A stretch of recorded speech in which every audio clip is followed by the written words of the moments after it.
क्या शादीशुदा दाम्पत्य हनुमान जी की भक्ति कर सकते हैं और शादीशुदा कपल ब्रह्मचर्य का पालन कैसे करें? मैं समझ सकता हूँ स्पेशली हनुमान जी की भक्ति के लिए, क्योंकि वे बाल ब्रह्मचारी हैं। तो ये सवाल कई लोगों के दिमाग में रहता है कि चलो शादी से पहले तो हम भक्ति करते थे हनुमान जी की, क्या शादी के बाद किन चीजों का ध्यान रखें या करनी चाहिए कि नहीं? जय श्री राम दोस्तों, कैसे हो आप सब? आज के व्लॉग में आप सभी का स्वागत है दोस्तों। आज मैं फिर से एक और Q&A व्लॉग लेकर वापस लौटा हूं।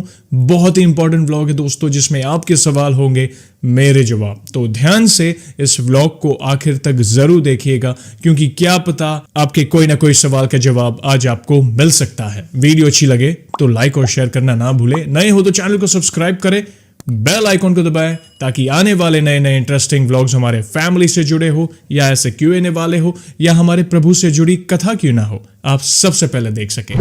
सबसे पहला सवाल बहुत इंपॉर्टेंट सवाल है दोस्तों। एक महिला भक्त द्वारा ये सवाल मुझे पूछा गया कि जयेश भैया, मैंने कई बार संकल्प लिया है हनुमान चालीसा पाठ का, और मुझसे संकल्प हर बार टूट जाता है। मैं अपने संकल्प को पूरा नहीं कर पाती। क्या हनुमान जी मुझसे नाराज है? प्लीज बताएं। भला मैं कैसे बता सकता हूँ कि हनुमान जी आपसे नाराज है कि नहीं, क्योंकि क्या कारण रहा होगा वो आपको पता है कि हर बार ये संकल्प क्यों टूट रहा है। अगर जेन्युइन रीजन है तो कोई प्रॉब्लम नहीं, प्रभु से क्षमा याचना मांगे और अपने संकल्प को कंटिन्यू करें। जेन्युइन रीजन में जैसे मैंने बताया हुआ है पिछले व्लॉग्स में, जैसे महिलाओं को मासिक धर्म की समस्या होना, या घर में दुर्भाग्यवश किसी का देहांत होना, या सूतक के कारण जन्म मरण का सूतक होता है जिसमें हम पूजा पाठ अनुष्ठान पूर्वक नहीं कर पाते, वैलिड रीजन है। या अचानक आपका ऐसा बीमार होना, यानी कि हॉस्पिटलाइज होना, या आप उठ नहीं पा रहे हो, खा नहीं पी नहीं पा रहे हो, तो ये वैलिड रीजन है। आपके हाथ में तो कुछ है नहीं ना इसमें। तो ये सब सही होने के बाद आप अपने संकल्प को कंटिन्यू करिए ना। हाँ, मगर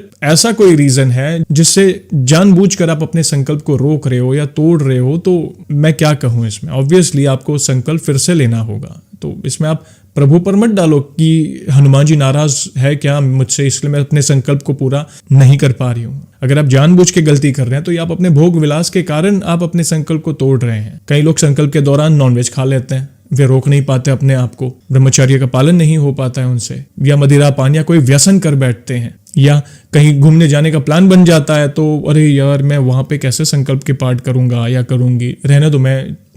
वे अपने घूमने जाने के प्लान को ज्यादा प्रेफरेंस देते हैं, हालांकि अपनी इच्छाओं की पूर्ति के लिए प्रभु के पास आते हैं। मुझे ये नहीं समझ आ रहा है। कई बार होता है, जेन्युइन रीजन होता है कि कोई भक्त ऐसा भी है जिन्हें ट्रैवल करना पड़ता है, तो वे अपनी, कहते हैं ना, प्रभु का फोटो हो या आसन हो या माला हो, वे अपने साथ लेकर चलते हैं और जहां कहीं भी वे रहते हैं वहां पे अपने संकल्प को पूरा करते हैं। मैंने कहा था ना, जिनको पूरा करना है वो करके रहेगा, जिनको नहीं करना है वो एक्सक्यूज देगा। तो अगर आपके सवाल का जवाब यही है कि अगर जेन्युइन रीजन है तो चिंता ना करें, प्रभु से प्रार्थना करें, प्रभु ये जेन्युइन रीजन है, प्लीज इस संकल्प को स्वीकारिएगा। जैसे ही वो दिन पूरे होते हैं या जो प्रॉब्लम सॉल्व होती है आप कंटिन्यू करिए। अगर जानबूझ के हो रहा है तो पछतावा, अगर आपको हो रहा है कि ये गलती है मुझसे, ये मैं रोक नहीं पा रहा हूं या पा रही हूं ये गलती करने से, प्रभु से क्षमा याचना मांगे और फिर वो गलती ना दोहराने का संकल्प ले।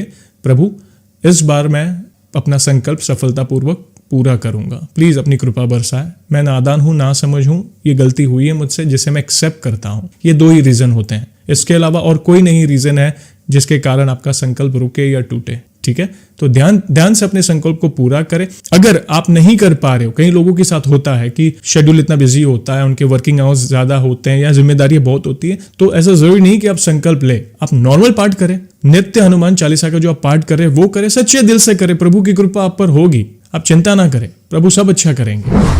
दूसरा सवाल बहुत बहुत बहुत इंपॉर्टेंट सवाल है।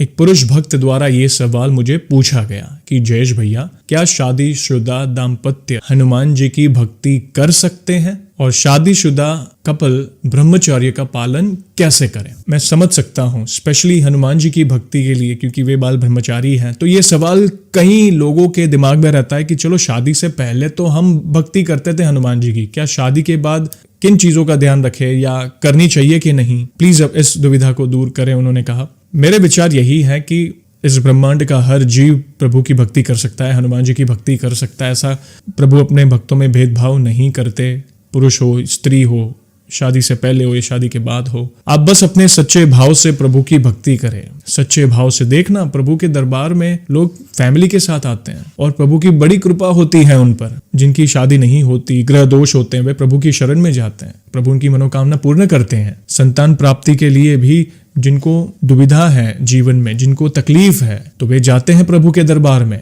मन्नत मांगते हैं, अर्जी लगाते हैं, प्रभु उनकी मनोकामना भी पूर्ण करते हैं। तो ऐसा नहीं है, शादीशुदा इंसान भी कर सकता है। अब सच्चे दिल से नाम स्मरण करे, चालीसा का पाठ करे, राम नाम का जाप करे, प्रभु की कृपा पर जरूर होगी। और रही बात ब्रह्मचर्य पालन की, तो मैं तो इतना ही कहूंगा कि पति पत्नी व्रता रहे और पत्नी पति व्रता रहे। सबसे बड़ा ब्रह्मचर्य पालन तो यही है। और हम व्रत करते हैं, उपवास करते हैं, हवन करते हैं, संकल्प लेते हैं, उन दिनों में ब्रह्मचर्य का पालन करें। ज्यादा ना सोचें, प्रभु को सब पता है, ये हमारे विधान में ही है। विवाह करना भी हमारे सनातन धर्म का ये एक विधान है। तो चिंता ना करें, अब दिल से भक्ति करें। बस मैंने कुछ चीजों के बारे में आपको बताऊं, चीजों का ध्यान दे, बस ईमानदार रहे अपने पार्टनर के साथ, ज्यादा ना सोचे, यहाँ वहां मत भटके, एक्स्ट्रा मैरिटल अफेयर हो या और गलत चीजों के पीछे ना पड़े। महिला हो या पुरुष, दोनों के लिए ये है, बस इन चीजों का ध्यान दें। तीसरा सवाल, ये बिल्कुल अलग सवाल है लेकिन बहुत ही इंपॉर्टेंट सवाल है। ये एक महिला भक्त द्वारा पूछा गया है जो रहते हैं इंग्लैंड में, हमारे भारतीय हैं वे। उन्होंने मुझे मैसेज के माध्यम से पूछा कि जयेश भैया, मेरे जीवन में संकटों का पहाड़ टूट पड़ा है, मेरे पति ने मुझे छोड़ दिया है, डिवोर्स चाहते हैं, तो वहां पे मैं रेफ्यूजी होम में रह रही हूँ। जो डोमेस्टिक वायलेंस से पीड़ित महिलाएं होती हैं उनके लिए एक स्पेशल सुविधा है वहां पे, तो वहां पे मैं रहती हूँ। मेरी 3 साल की बेटी है, मुझे इस शादी को तोड़ना नहीं है, अपना संसार बसाना है, पर मेरे पति मुझे नहीं रखना चाहते, मुझे संकल्प लेना है। लेकिन यहाँ पे मैं जहाँ पे रह रही हूँ वहां पे बाकी धर्मों के लोग भी हैं जो नॉनवेज खाते हैं और सब अलग अलग चीजें वे ग्रहण कर रहे हैं। तो इस सिचुएशन में मैं संकल्प कैसे लूं अपनी शादी को बचाने के लिए? यहाँ पे नियर बाय कोई हनुमान जी का मंदिर भी नहीं है क्योंकि ये दूसरा देश है। तो मैं क्या करूं इस सिचुएशन में ताकि मैं अपनी शादी को बचा सकूं? प्लीज बताएं। ये बिल्कुल अलग सवाल पूछा है पहली बार किसी भक्त ने। इसके जवाब में मैं इतना ही कहूंगा, आप चिंता ना करें। अगर आपके इर्द गिर्द माहौल ऐसा नहीं है तो चिंता ना करें, प्रभु के नाम का स्मरण करें। आप जहां कहीं भी हो, जितना हो सके नाम जप करें, प्रभु से प्रार्थना करें। प्रभु को तो सब पता है, वे ही आपके पति के, कहते ना, जो सकारात्मक परिवर्तन उनके दिमाग का लाना है वे ही लाएंगे। प्रभु से प्रार्थना करें, आप चिंता ना करें, वे आपकी और आपकी बेटी की रक्षा करेंगे, आप चिंता ना करें। हनुमान चालीसा का पाठ करें। जहां कोई भी, आप ये मत देखो कि हालात कैसे हैं, इर्द गिर्द कौन है। चलो संकल्प अनुष्ठान पूर्वक नहीं ले पा रहे हो, कोई प्रॉब्लम नहीं। पता है, मैंने कुछ व्लॉग पहले ही कहा था कि रामायण में जैसा हमने पढ़ा है कि लंका असुरों की नगरी थी और इसमें रहकर भी विभीषण जी ने भगवान नाम का जाप किया, प्रभु की आराधना करते थे, दिल से भक्ति करते थे और आखिर में श्री राम उनसे मिलते हैं। विभीषण जी के इर्द गिर्द कैसा माहौल था? सही नहीं था ना, मगर फिर भी उन्होंने सच्चे दिल से नाम स्मरण किया, प्रभु की भक्ति की। तो आप चिंता ना करें, आप किसी भी सिचुएशन में हो, इर्द गिर्द जो लोग हैं, जिसको जो ग्रहण करना है करने दो। आपका मन, आपका हृदय तो पवित्र है ना, तो अपने पवित्र हृदय से प्रभु के नाम का स्मरण करें, उनसे प्रार्थना करें कि प्रभु मैं अभी फिलहाल असमर्थ हूँ, मेरे हालात ये हैं, आपको तो सब पता है, आप सर्वसमर्थ हैं, आप परमपिता परमात्मा है, कृपा करके मुझे इस स्थिति से बाहर निकालो, क्योंकि मुझे तो मेरी नहीं, ज्यादा मेरी बच्ची की फिक्र है, 3 साल की बेटी है। देखना प्रभु आपकी जरूर सुनेंगे। सच्चे दिल से स्मरण करो, राम नाम का नित्य चलते फिरते उठते बैठते राम नाम का स्मरण करो, चालीसा का पाठ करो, चिंता ना कर। अगर आपके पास कोई साधन नहीं है तो मोबाइल में तो सब अवेलेबल है, सब अच्छा होगा। प्रभु के नाम का स्मरण करो, प्रभु है आपके साथ, आप चिंता बिल्कुल ना करें। मैं जो भी दर्शक आज इस व्लॉग को देख रहा है, मैं सभी दर्शकों से या भक्तों से रिक्वेस्ट करता हूं, आप इन भक्त के लिए प्रार्थना करें ताकि इनका शादीशुदा जीवन टूटे नहीं, वे हैप्पीली अपने मैरिज लाइफ को आगे बढ़ाए, उनके पति उनको वापस बुलाए और उनकी बेटी का भविष्य उज्जवल हो। बस यही रिक्वेस्ट है सबसे। आप प्लीज प्रार्थना करिए हनुमान जी और राम जी से ताकि प्रभु की कृपा उन पर जल्द से जल्द हो। और दोस्तों, आप सभी को तो पता ही है कि व्लॉग को हम ऐसे ही एंड नहीं करेंगे, प्रभु के नाम का गुणगान जो करना है। और आज की पंक्तियां, अद्भुत पंक्तियां, अद्भुत, मतलब अभी तो मैं कुछ नहीं बताऊंगा, आप बस इन पंक्तियों को सुनने के बाद कमेंट में मुझे जरूर बताएगा कि ये पंक्तियां आपके दिल के कितने करीब है। प्लीज बताएगा। मैं हर एक भक्त से रिक्वेस्ट कर रहा हूं कि ये पंक्तियों के बारे में अपने विचार जरूर बताएं।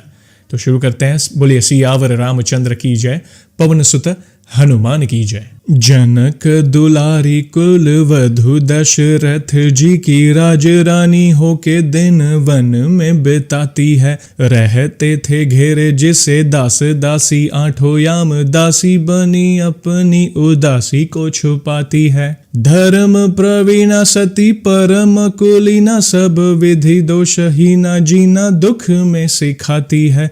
जग माता हरि प्रिया लक्ष्मी स्वरूपा सिया, कुटती है धान भोज स्वयं बनाती है। कठिन कुल्हाड़ी लेके लकड़ियाँ काटती है, कर्म लिखे को पर काट नहीं पाती है। फूल भी उठाना भारी जिस सुकुमारी को था, दुख भरे जीवन का बोझ वो उठाती है। अर्धांगिनी रघुवीर की वो धर धीर भरती है, नीर नीर नैन में न लाती है। जिसकी प्रजा के अपवादों के कुचक्र में वो पीसती है, चाकी स्वाभिमान को बचाती है। पालती है बच्चों को वो कर्म योगिनी की भांति, स्वाभिमानी स्वावलंबी सबल बनाती है। ऐसी माता सीता की परीक्षा लेते दुख देते, निठुर नियति को दया भी नहीं आती है। हो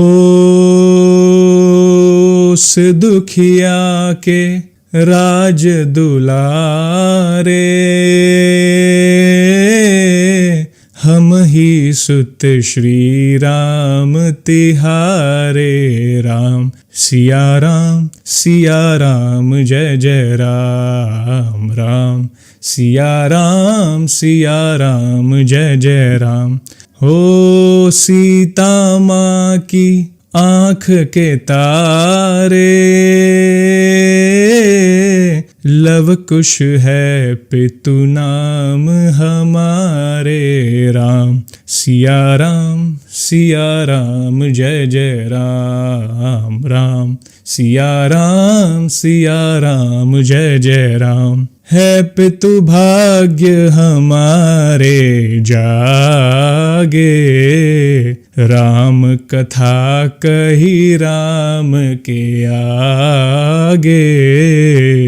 जय श्री राम। इन पंक्तियों के बारे में मैं क्या कहूँ, मतलब इमोशनल कर गई ये पंक्तियाँ, अद्भुत है। मैंने टीवी पे देखा था, मतलब लव और कुश के मुख से इन पंक्तियों को सुना था। श्री राम के सामने उन्होंने हर एक चीज का वर्णन किया था। तो आज मैं भी भाव विभोर हो गया। आपको ये पंक्तियां दोस्तों कैसी लगी, कमेंट के माध्यम से मुझे जरूर बताएगा। वीडियो अच्छी लगी तो लाइक और शेयर जरूर करिएगा। नए हो तो चैनल को सब्सक्राइब करिए, बेल आइकॉन को दबाएं ताकि आने वाले नए नए इंटरेस्टिंग व्लॉग्स हमारे फैमिली से जुड़े हो, Q&A वाले हो या हमारे प्रभु से जुड़ी कथा क्यों ना हो, आप सबसे पहले देख सके। और जल्दी लौटूंगा मैं एक और इंटरेस्टिंग व्लॉग के साथ। तब तक जय श्री राम, जय हनुमान।